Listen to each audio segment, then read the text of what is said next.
Freakonomics Radio is sponsored by Hotels.com. Hotels.com gives you access to hundreds of thousands of hotels worldwide. And when you join for free, you can save up to 20% instantly with member prices. Plus, every stay earns rewards. So when you book one trip, you're already lowering the cost of the next one. Hotels.com is simple, rewarding, and designed to help you get more out of every stay. Sign up for free and book today. Hotels.com. It's all in the name. Freakonomics Radio is sponsored by Amica.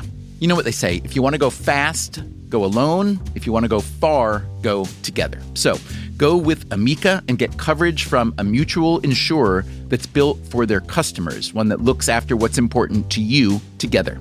Auto, home, life, and more, coverage that fits your unique needs. Amica helps you protect what matters most. Visit amica.com and get a quote today.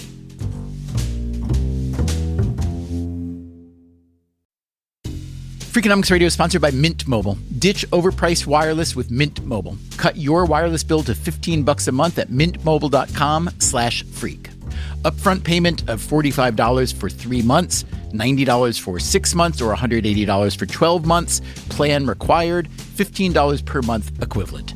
Taxes and fees extra, initial plan term only. Greater than 50 gigabytes may slow when network is busy, includes up to 20 gigabytes hotspot. Capable device required. Availability, speed, and coverage varies. See mintmobile.com.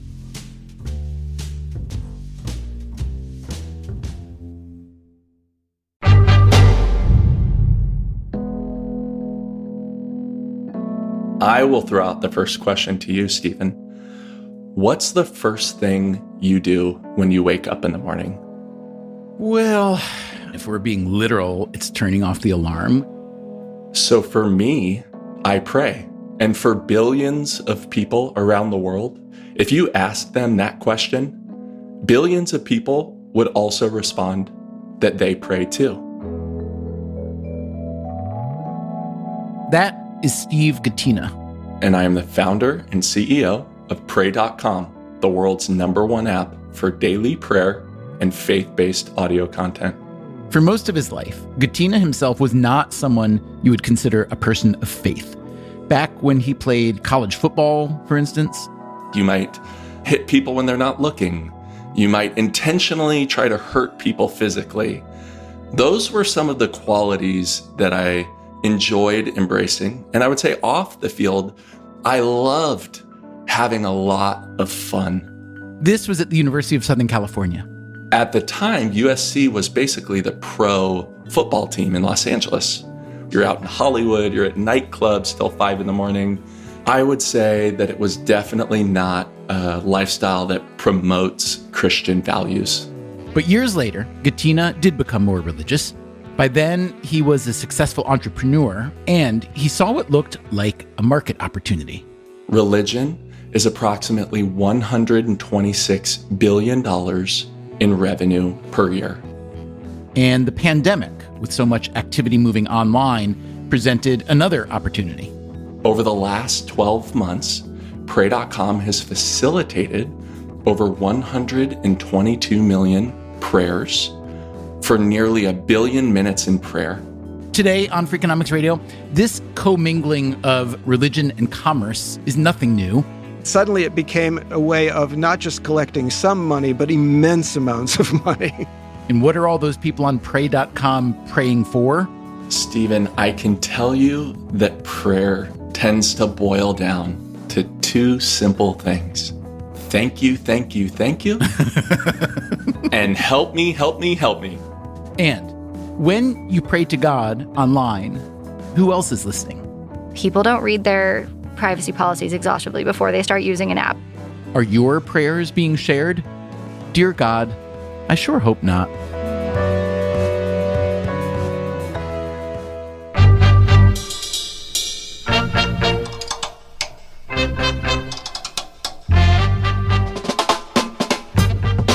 This is Freakonomics Radio, the podcast that explores the hidden side of everything, with your host, Stephen Dubner.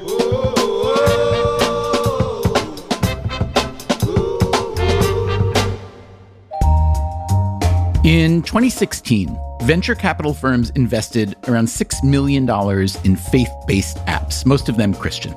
In the world of venture capital, $6 million is essentially zero. 4 years later, they spent $50 million on religious apps. And last year, $175 million. Why such a spike? One reason was a demand for online religion induced by COVID-19 shutdowns. Yes, very much. This is Jeanette Bentzen. And I'm an associate professor at the University of Copenhagen. Her specialty is the economics of religion. So that means examining why some societies are more religious than others and how this influences society as a whole. A lot of the statistics we hear about religiosity come from survey and census questionnaires. That's how the Pew Research Center assembles their data.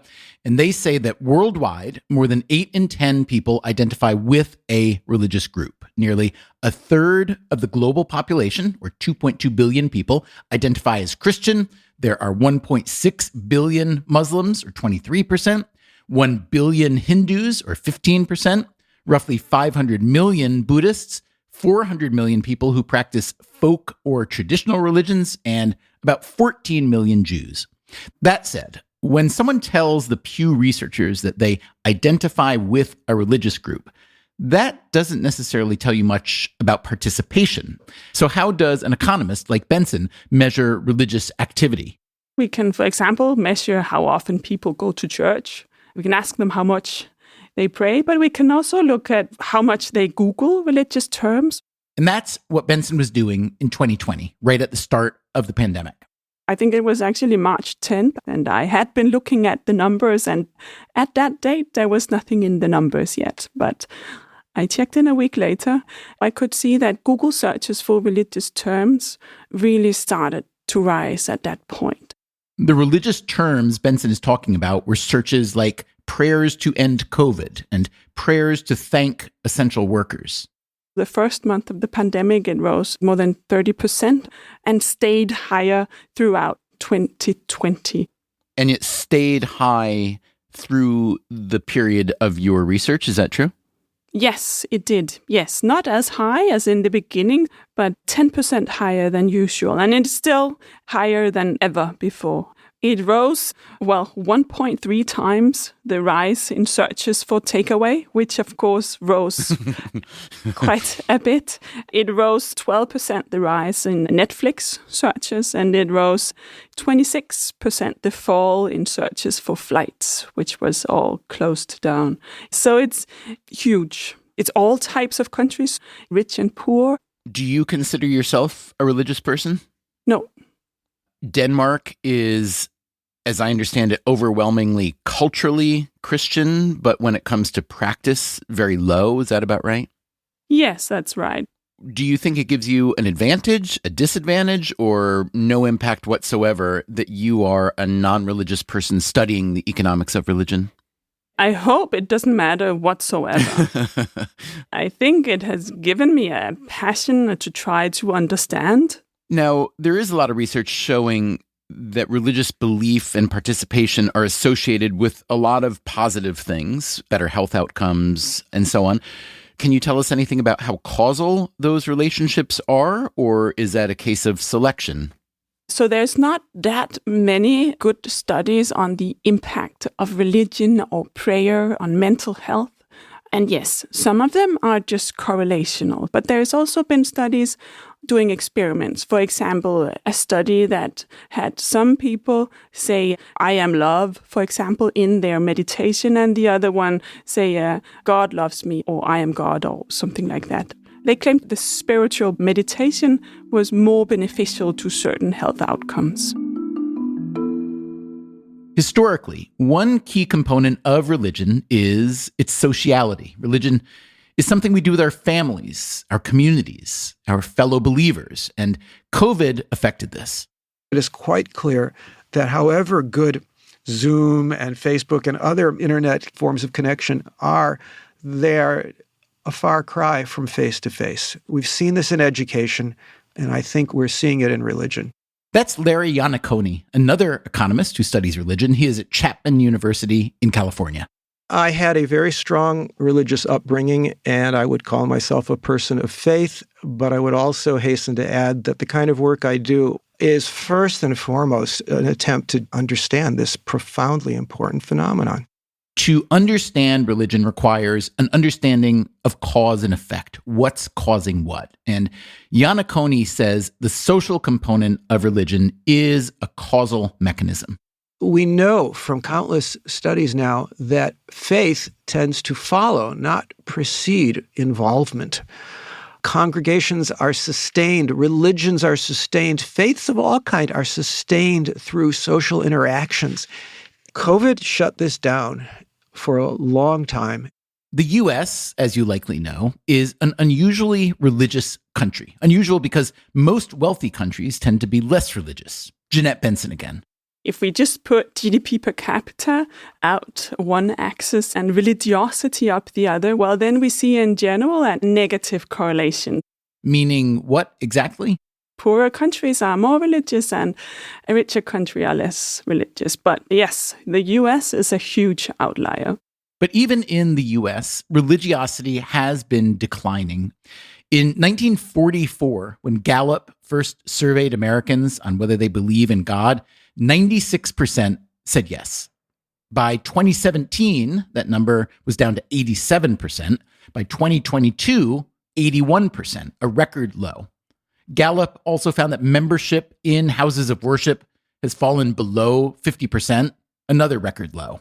When you talk about church going and the strength of institutions of specific denominations, there seems to have been noticeable decline in the last 20, maybe 30 years or so. Up until then, it seemed much more stable. And then COVID came along. Most religious institutions had to shut their doors, at least for a time, and this created an opportunity elsewhere, a 24/7 opportunity. So Pray.com is an app that has various prayer features. It has prayer content, and it has a sort of social network within it where people can pray together. That is Emily Baker White. She's a staff writer at Forbes. Before that, she wrote for BuzzFeed News. I would say I write about big tech policy mostly. She's written about privacy and propaganda issues at TikTok. She's written about the link between Instagram and eating disorders.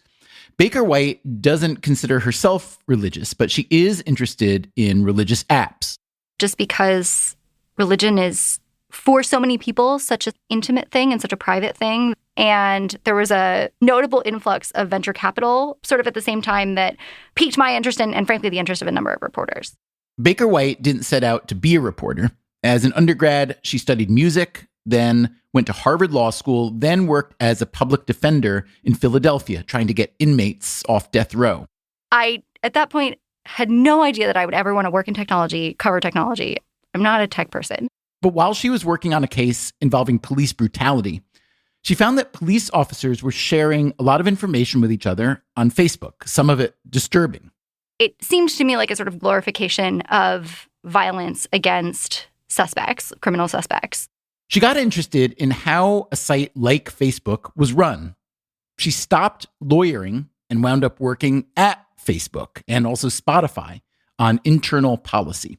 What she learned there is that a questionable or even damaging policy didn't get much attention until someone in the media critiqued it. And so I think really watching the effect that journalism had made me want to do journalism. So she made another career change. As a reporter, Baker White is particularly interested in what social media platforms and apps do with the user data they collect. The idea of capturing such intimate information about users is new. And if you are totally cynical, it's super valuable. What's the most valuable intimate information I can get about people? Well, probably their medical records and also their prayers, right? In early 2022, Emily Baker White wrote a piece for BuzzFeed News called Nothing Sacred. These apps reserve the right to sell your prayers. Coming up after the break, we'll find out what she learned. I'm Stephen Dubner. This is Freakonomics Radio. We'll be right back. Freakonomics Radio is sponsored by Cash App. When it comes to Bitcoin, you may be surprised to know that it was invented way back in 2008. If you still haven't made the jump to Bitcoin, Cash App makes it easy. When you buy Bitcoin on Cash App, they hold real Bitcoin for you, one-to-one, and you can withdraw it anytime. It works more like real money and less like something locked in an account. No extra steps, no restrictions, just access and control when you need it. For a limited time, new customers can get $10 added to their balance. Just use code BITCOIN10 when you sign up. And don't forget this part, send at least $5 to a friend in the first 2 weeks. Terms apply. Cash App is a financial services platform, not a bank. Banking services provided by Cash App's bank partners. Bitcoin services provided by Block Incorporated brand. For additional information, see the Bitcoin disclosures at cash.app/legal/podcast.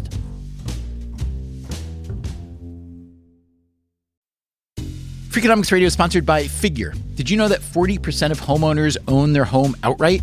If that's you, don't let your equity sit idle. Tap it with a home equity line of credit.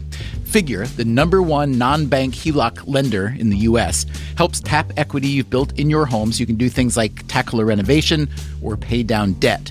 HELOC is a line of credit secured by your home. You can draw what you need, repay, and draw again. Figure offers a 100% online application. Get approved in 5 minutes and funding in as few as 5 days. It's faster than a bank loan and cheaper than a personal loan.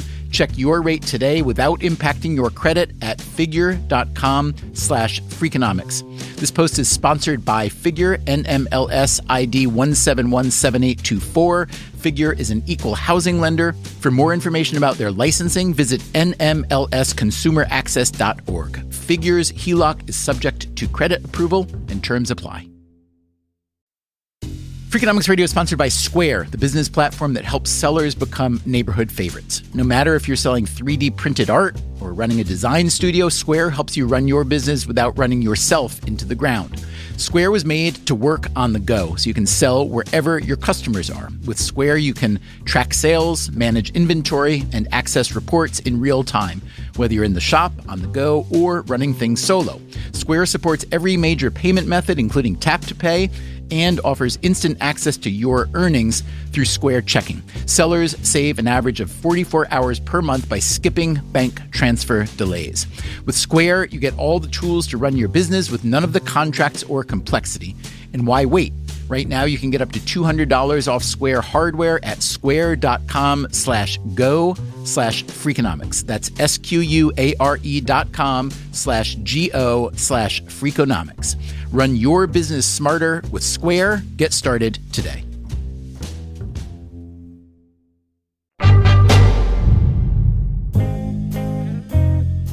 You probably know the line from Ecclesiastes, "There is nothing new under the sun." The economist Larry Iannacone says this is true of religion itself, especially when it comes to religion and technology. Again and again and again, we see technological change being embraced, utilized, and producing often quite unexpected results in the religious marketplace.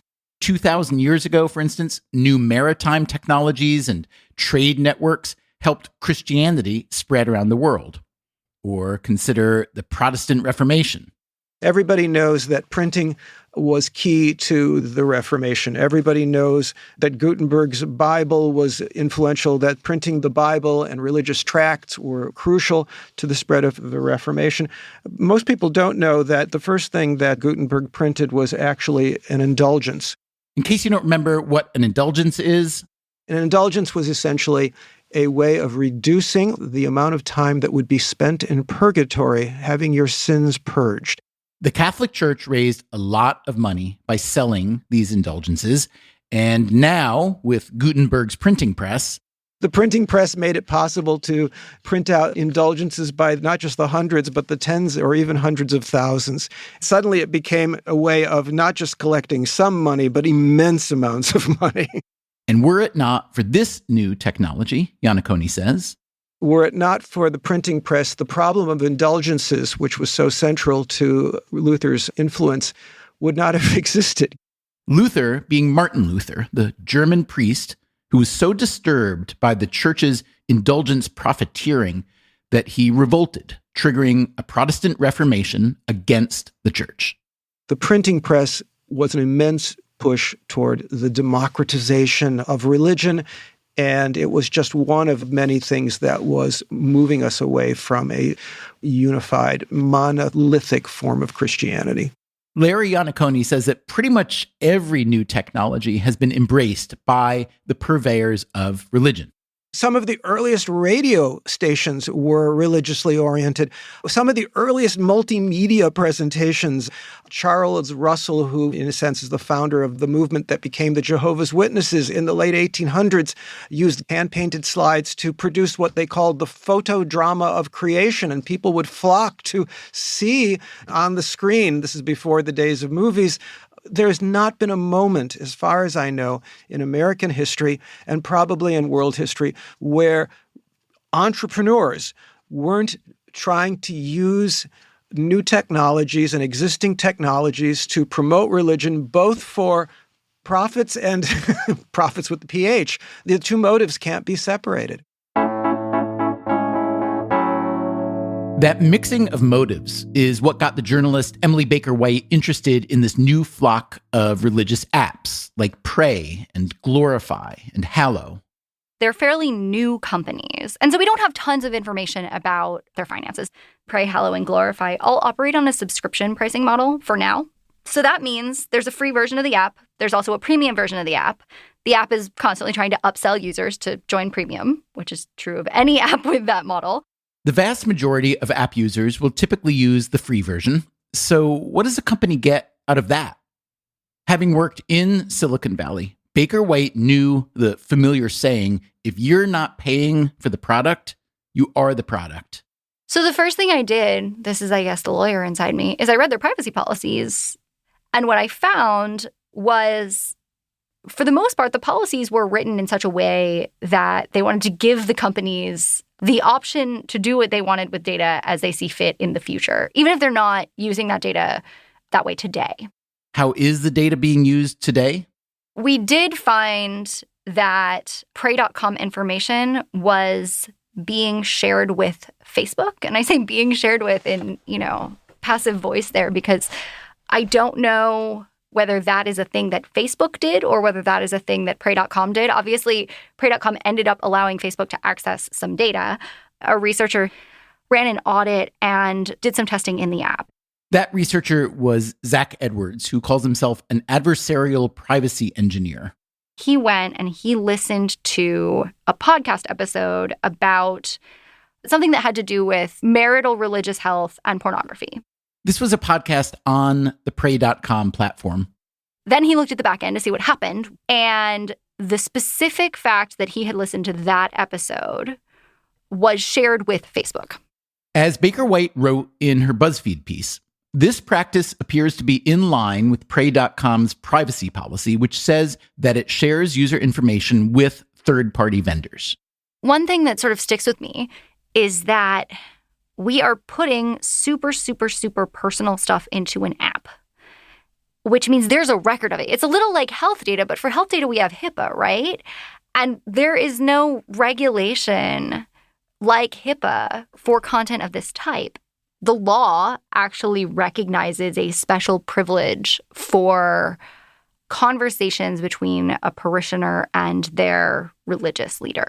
There is something sort of colloquially called priest privilege in legal circles, where if I make a confession to my minister, my pastor, whatever, there's additional privacy for that confession under law.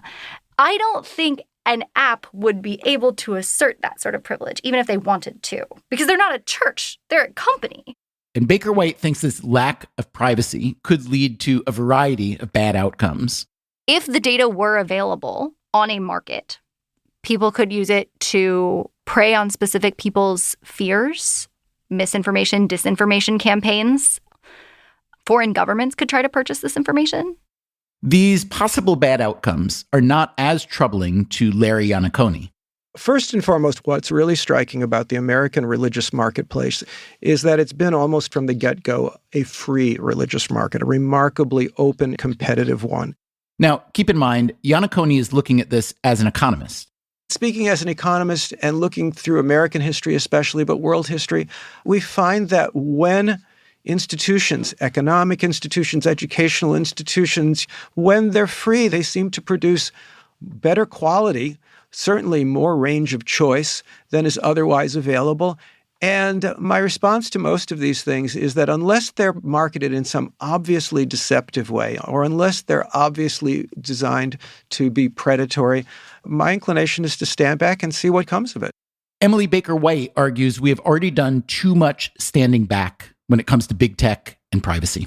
Despite bipartisan support in Washington for more digital regulation, Congress has passed only 2 relevant laws in the past 25 years. One that regulates sex trafficking content, the other concerning children's privacy, and certainly nothing about online prayer. People don't read their privacy policies exhaustively before they start using an app. Do I read the privacy policies before I start using apps? No. I am a lawyer and a tech reporter, and the answer is no. Random people who want to use a prayer app are probably not going to read the terms and conditions closely before they start using it. They're just not. That's just a fact of contemporary society. And so when I did talk to users about what was in those policies, there were some raised eyebrows. Coming up after the break, what does the CEO of Pray.com say about these privacy concerns? We are not in the business of renting or selling our customers' data. So what is Pray.com selling? I'm trying to baptize you, Stephen. Let's go. Let's do it right here on the show. Spoiler alert, he doesn't succeed. We'll be back in a minute.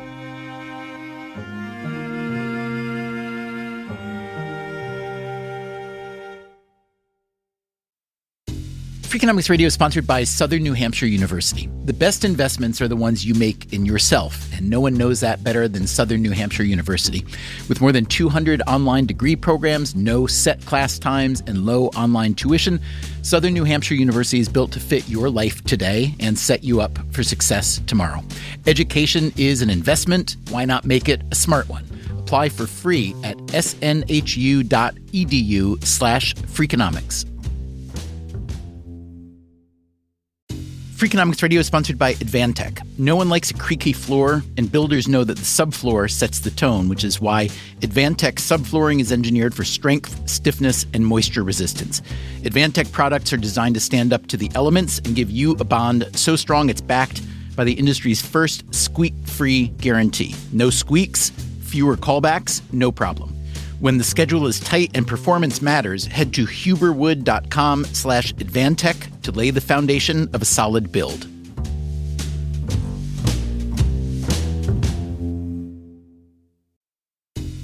Freakonomics Radio is sponsored by TalkAboutPD.com. Let's talk about Peyronie's disease, or PD. It's not widely talked about, and some men may feel reluctant to bring it up, but it's more common than you would think. PD can happen when scar tissue builds up under the skin of the penis, causing a curve with a bump during an erection that for some men may lead to pain during intimacy and impact mental health. A trusted urology specialist can help diagnose PD and walk you through your options, including non-surgical treatment. Visit talkaboutpd.com.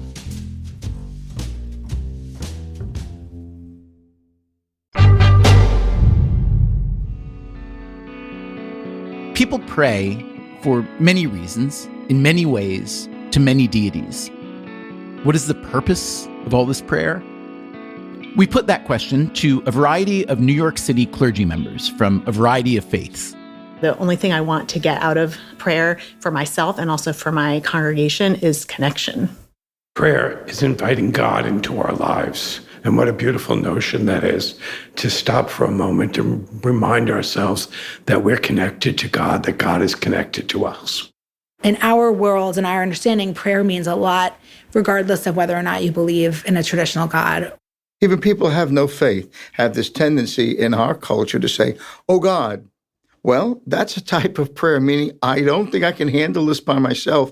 The purpose of prayer for me personally, it's gotten better over the years. It used to be a long Christmas list. It felt very transactional. But as I've gotten older, I've grown closer and become more of a partner with God. Prayer is not just about our one-to-one connection with God, but prayer is about making our lives a prayer, our relationships, our interactions. Maybe that's the most important thing to think of prayer. We're not alone. And if you really want to be not alone, you could join an online prayer platform like Pray.com. You remember these numbers? Over the last 12 months, Pray.com has facilitated over 122 million prayers for nearly 1 billion minutes in prayer. That, again, is Steve Gattina, the CEO of Pray.com. It is one of the biggest religious apps in the world, with funding from venture capital giants, including Greylock Partners, Kleiner Perkins, and Sequoia Capital. We come at it with the scientific mindset of a Silicon Valley tech company and the eternal mindset of a compassionate church. And if you read our App Store testimonies, you can see that we're helping people make prayer a priority in their life. Gattina grew up in California. I was born to a single Jewish mom on welfare. My mom is Jewish, and my dad is Catholic. And I was raised Catholic by my grandma, dragging me to church every Sunday. I can absolutely guarantee you that I hated every minute of it. It was not my thing. I was into computers and I was into sports. Gattina started college at the U.S. Air Force Academy, but after a health setback, he moved to the University of California, Davis, and then to USC. There, he played left tackle on a football team that won a Rose Bowl. As we heard earlier, Gattina was no angel. While I was at USC, I'm pretty sure I would have been the kind of guy that wouldn't be allowed in a church. He graduated college in 2010 and became an entrepreneur straight away. He started a video production company, then a company that produced aerial stock footage. Then he ran a firm that specialized in aerial production and surveillance systems. In 2015, there was a tragedy. When my business partner died in a plane crash outside Medellin, Colombia, on September 11th, 2015, I had absolutely no idea what to do. I had no crisis communication plan. I wasn't sure how to act as the CEO. Like, what are the literal words that I'm supposed to say to the company? I didn't know how to be a friend to my business partner's family. I didn't know how to be a husband to my wife. I didn't know how I was supposed to feel. And my friend shared a podcast from a pastor. And I was like, pastor? Are you kidding me? Dude, first of all, I'm Catholic. Second of all, I don't like being Catholic. Third of all, I'm actually Jewish. So pastor, podcast, Jesus thing, not for me. Definitely not for me. And he was like, dude, shut up. Listen to the podcast. So I listened to this podcast. Some random guy from some place called Flower Mound, Texas, wherever that is. And this podcast changed my life, Stephen. For the first time, I was able to hear somebody that felt like somebody I would want to listen to, somebody that was strong, somebody that was direct, talk about peace and talk about love and talk about being comforting. And I thought, wow, if I could embrace these qualities, I would probably be a much better person in the world. So, Steve, your personal story really resonates, but also, even though you're still a young man, you are a pretty seasoned entrepreneur by now. So I'm curious, did you think at this point, whoa, if this pastor could make a guy like me feel this way, just imagine how many other millions or billions of people might have this response. In other words, this is a phenomenal business opportunity. Was that immediate or did that come later? Stephen, I wish I could tell you I was that smart. I like learning things the hard way. So unless there's some catastrophic injury or tragedy, I tend to not learn the lesson. So was there some kind of conversion or conversion-ish process, as gradual as it may be? It happened slowly for me. I am a Christian and I am a person of faith, but the way it worked was I'm listening to these podcasts every day on the way to work and on the way home. And I was just like, this guy has the stuff that I need. Let me soak it up. And that's really how it played out. It probably took about 7 months. Gatina launched Pray.com in 2017 with 3 co-founders. We're all 4 millennial Christians of some flavor, and we wanted to be as inviting and as inclusive as possible. As with many apps like this, most of the content is free. You got it, a freemium model. 95% of the content on Pray.com is free. We have about 5,000 pieces of original content that is premium, and people subscribe to that. And as you might expect, when America's faith was being tested during the pandemic, people turned to Pray for hope. Our internal metrics show that for the year before the pandemic, the average subscriber was using the Pray app 15 times per month for approximately 94 minutes. The year after the pandemic started, the average subscriber was using the Pray app 47 times per month for approximately 5 hours. Can you just talk about the state of Pray.com from a business perspective with your funders and with your growth and so on? Can you talk about the total funding and maybe what your valuation is at the moment? Let's back up and let's look at the macro categories that Pray.com operates in. So if we think about religion as a whole, as a business, right? According to IBIS World Report, religion is approximately $126 billion in revenue per year. That $126 billion in revenue represents what's called the religious organizations industry in the US alone. And the latest number is $146 billion. And to give you some comparisons, wireless carriers in the US are about $400 billion per year. And coffee shops in the US are about $40 billion per year. So religion is somewhere between coffee and cell phones. So there's about 184,000 business locations, right, that we would call churches. They employ 2 million people. And where does Pray operate within that sphere? Well, we operate at the intersection of, let's call it, audio, video software, and books and publishing.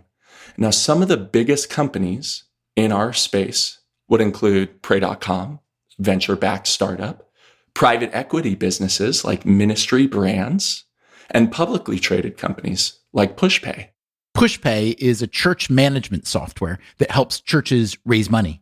And the valuations of those businesses tend to range from $300 million to $3 billion. Let's talk about the data. So Pray.com, it covers a lot of territory. When I'm spending time on the site, I see there's a Discover section, a Pray section, sleep, music, podcasts. And then within each of those, there are many, many, many different places to go, many different kinds of voices and so on. So presumably there's a lot of customer data, both what people are choosing to consume, but also the kind of prayers that people are posting on this site and other sites. The reporter Emily Baker White in a BuzzFeed news piece wrote that user data on Pray.com is maybe not as secure as users might think. She reported that data was being shared with Facebook and that the privacy policy agreements, which we know no one reads, allow Pray.com a lot of flexibility with how it uses that user data. If I post a prayer on Pray.com, should I expect that the contents of that prayer, maybe it's about tempering my anger, maybe it's about working out something with my spouse, should I expect that the specific contents of my prayer even might be somehow up for consumption or for analysis that might eventually serve me ads or might change what I see on the internet? I'm going to explicitly state that Pray.com is in the business of growing faith and cultivating community. We do that by making prayer a priority in your life. We are not in the business of renting or selling our customers' data to others. We work incredibly hard to keep your prayer time and your prayer community a sacred communal space. We provide you with all of the controls and preferences that allow you to optimize your own app experience so it can serve your needs. If you want to post public prayers, you can do that. If you want to keep prayers private, you can also do that. We do study our analytics around content consumption so that we can make informed decisions. Some of the top categories include daily prayer. People use that to get inspiration in the morning. Bible teachings. People want to learn the Bible in a year. And usually what we'll do is we'll go get a really cool celebrity to do a Bible in a year. So you can download Pray and listen to James Earl Jones read you the Bible. I listened to some of that, and I have to say, it's really good. It's pretty cool, right? You've got Darth Vader reading the Bible. And then, one thing that we see, and we see continuous growth really exacerbated from COVID, is the consumption of nightly prayers and bedtime Bible stories. Can you tell us what people are praying for? We don't mine people's data and we don't read their prayers. What we do is we look at the prayer plans and daily devotional plans that people go through to see what's most popular. And what we've seen is that devotional plans around fighting anxiety, devotional plans around healing relationships, and devotional plans around gratitude are the most popular. It's not like TikTok. We don't have a master algorithm that connects all the data and uses machine learning to force feed you and optimize the application for you. As you've grown exponentially and as church attendance has really suffered during the pandemic, but it's also been on a downward trend in the US, do you think that you are essentially taking business away from churches now? I know you have a lot of clergy members on your site. I assume this is good for them and their churches, perhaps. But I wonder about for overall church attendance, if you are more of a substitute than a complement. I absolutely believe it is a complement and that we augment and synergize church. The way I think about it is we are a Sunday to Sunday engagement tool, right? The same way that a Facebook group can help you keep your college alumni class together. It's not a substitute for reunions, right? But it's also a great way to stay connected and stay together. I've heard you say that prayer could be, quote, the ultimate form of self-care. I'm curious how you think earlier generations of religious teachers and followers would assess that description, whether we go back a century or two or, heck, go back to the early days of Christianity. Jesus, who was himself a rabbi after all, do you think Jesus would see prayer as a form of self-care, or do you think that's a very modern conception? It might be a modern conception. Words change over time and vernacular adjusts, right? I think where the pushback could be on either side of the aisle is by saying, prayer is the ultimate form of self-care.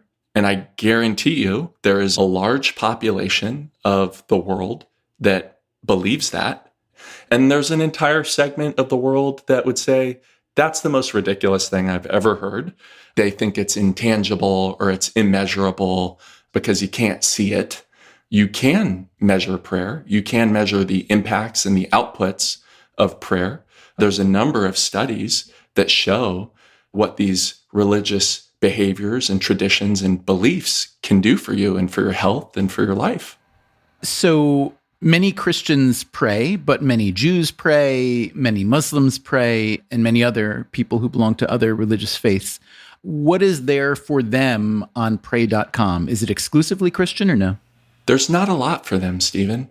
When we launched the app, we launched this community and we launched the largest mosque in the country. We launched the largest spiritual center in the country. And we also launched the largest churches in the country. And we did that because we wanted to be as inclusive as possible. So what happened to that huge virtual mosque? It kind of fizzled out. I'm not in their community. I'm not a part of their community. I don't mean to be churlish about this, but if you call it pray.com, does it feel a little, exclusive? I mean, maybe it should be christianpray.com or, Jesus Christ is here for you.com because I'm Jewish, I pray, my Muslim friends pray, but pray.com is not for me. Is that an issue for you or anybody? Stephen, I believe that it is for you. Because I'm a Christian. So I'm trying to baptize you, Stephen. Let's go. Let's do it right here on the show. We're going to migrate you from book 1 to book 2. There's a sequel. It's better than the first one. Just so you know, I actually started out in your camp. I grew up Catholic. My parents were both Jewish who, before they met each other, converted to Catholicism. And then they met and fell in love with each other. They'd both fallen in love with Jesus by that point. So they became very, very, very devout Catholics. And they proceeded to raise a very devout Catholic family, of which I'm the 8th and last. So I grew up in a very religious Catholic home in which I was an altar boy from the time I could practically walk and so on and so on.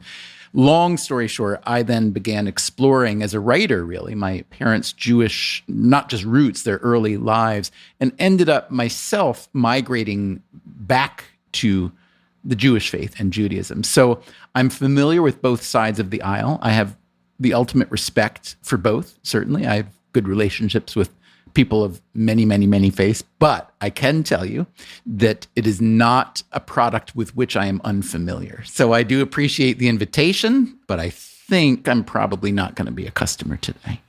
Either way, Stephen, I still think we should hang out. It's quite clear that Steve Gattina has an abundance of zeal. And I don't even mean as a Christian. I'm talking about him as an entrepreneur. But even though the economist Larry Iannacone told us that religion and commerce have always been intertwined, this feels like something new. And if we've learned anything at all from platforms like Facebook and Twitter, digital communication can exert a leverage unlike anything the world has seen before. And that is what has Emily Baker White concerned. There has been a seismic shift in how religion is practiced in the United States. There's been a slow-rolling but continuous shift for 20, 30 years. The pandemic, though, made that shift accelerate really, really dramatically. And so I think what we have is a really unstable space, and there are people who are trying to commodify stuff that hasn't been commodified yet. That does seem like when you put the baking soda in the vinegar in the volcano when you're like in 5th grade, it does feel like a potentially explosive thing. There's also this.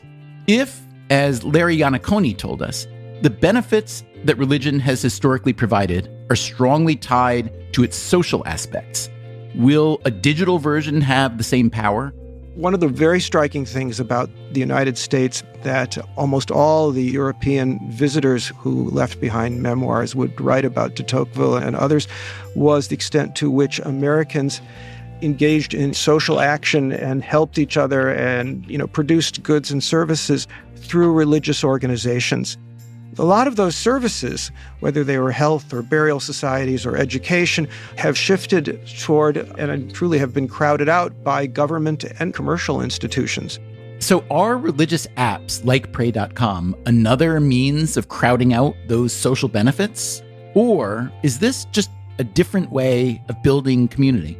I will paraphrase something from the New Testament where the Apostle Paul is confronted by people who are complaining that they're seeing other people preaching the gospel, the Christian gospel, for the wrong motives. And the gist of it is, whatever their motives are, I rejoice that Christ is preached. The motives that have driven religion and the marketing of religion, those motives have always been mixed.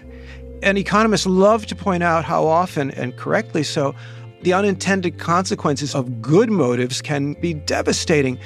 I think here, you either have faith in the marketplace, and you just say, we're going to trust that competition will drive out things that are truly counterproductive or harmful, or you have faith in your religious universe that somehow God will make things work out.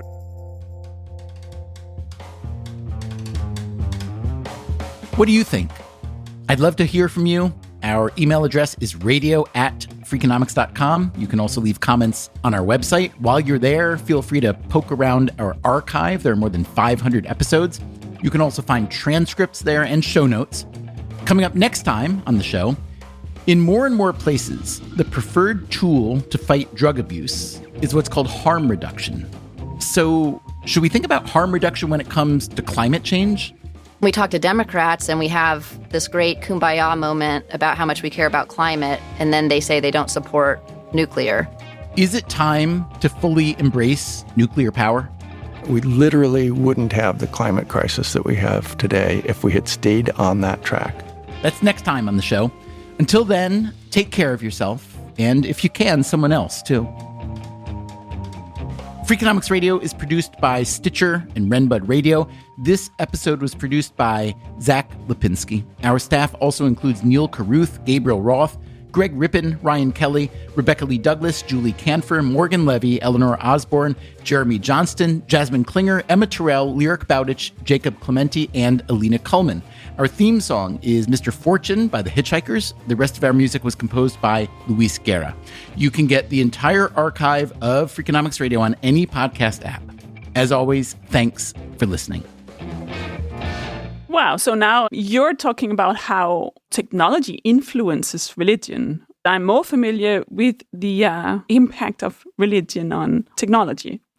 So how technology influences religion, I don't have much to say.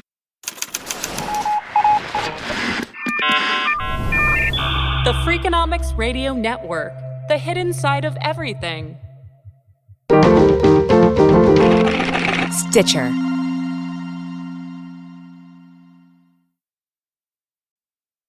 Freakonomics Radio is sponsored by Ozempic. Innovation happens through rethinking what's possible, and when it comes to GLP-1s, Ozempic pill does just that.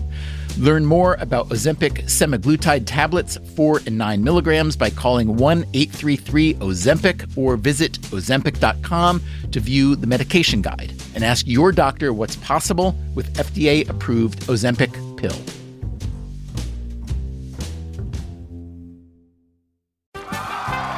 Welcome back to Should I See a Doctor? Contestant, you're camping when a rash appears on your leg. Do you A, ignore it, B, frantically search the internet, or C, use telehealth through Walmart? Telehealth through Walmart? Who knew? Oh, I'm going to say C, Walmart. Correct. Walmart can connect you with 24/7 virtual medical care. You genius, you. Well, I can fold a fitted sheet. Walmart. Who knew? Telehealth services offered by third-party providers. Restrictions and fees may apply. Traditional home security only alerts you after a break-in, and that's too late. SimpliSafe is changing that. Stop. This is SimpliSafe. Police are on the way. We don't just alert, we stop crime before it starts. SimpliSafe, plan starting around $1 a day. Save 50% on your new system with professional monitoring at simplisafe.com/SXM or with promo code SXM. Outdoor deterrence requires a SimpliSafe Active Guard outdoor protection plan starting at $49.99 a month. Visit simplisafe.com/licenses for alarm license information. Tennessee 2012.